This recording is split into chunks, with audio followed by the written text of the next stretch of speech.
দুপুর ১টার মধ্যে দেশের ৪টি অঞ্চলের উপর দিয়ে ঝড় বয়ে যেতে পারে বলে জানিয়েছে বাংলাদেশ আবহাওয়া অধিদপ্তর।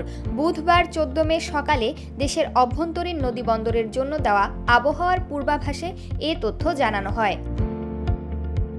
এতে বলা হয়, রংপুর, ময়মনসিংহ, কুমিল্লা ও সিলেট অঞ্চলের উপর দিয়ে পশ্চিম বা উত্তর পশ্চিম দিক থেকে ঘন্টায় ৪৫ থেকে ৬০ কিলোমিটার বেগে দমকা অথবা ঝোড়ো হাওয়া সহ অস্থায়ীভাবে বৃষ্টি অথবা বজ্রসহ বৃষ্টি হতে পারে।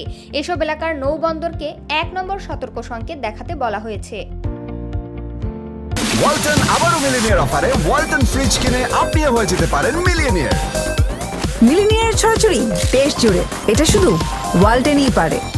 এদিকে মঙ্গলবার ১৩ মে রাতে আবহাওয়া অফিস জানিয়েছে, আগামী ২৪ ঘন্টায় ময়মনসিংহ ও সিলেট বিভাগের কিছু কিছু জায়গায় এবং রংপুর, রাজশাহী, ঢাকা, খুলনা, বরিশাল ও চট্টগ্রাম বিভাগের ২-১ জায়গায় অস্থায়ীভাবে দমকা হাওয়া সহ বিদ্যুৎ চমকানো বা বৃষ্টি বা বজ্রসহ বৃষ্টি হতে পারে।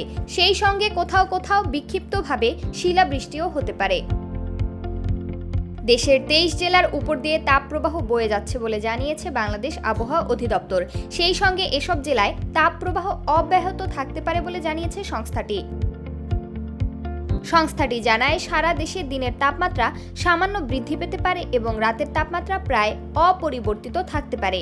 এছাড়া রাজশাহী, নাটোর, পাবনা, সিরাজগঞ্জ, ঢাকা, টাঙ্গাইল, নারায়ণগঞ্জ, মানিকগঞ্জ, গোপালগঞ্জ, রাজবাড়ী, ফরিদপুর এবং পটুয়াখালী জেলাসহ খুলনা বিভাগের উপর দিয়ে মৃদু থেকে মাঝারি ধরনের তাপপ্রবাহ বয়ে যাচ্ছে এবং তা অব্যাহত থাকতে পারে।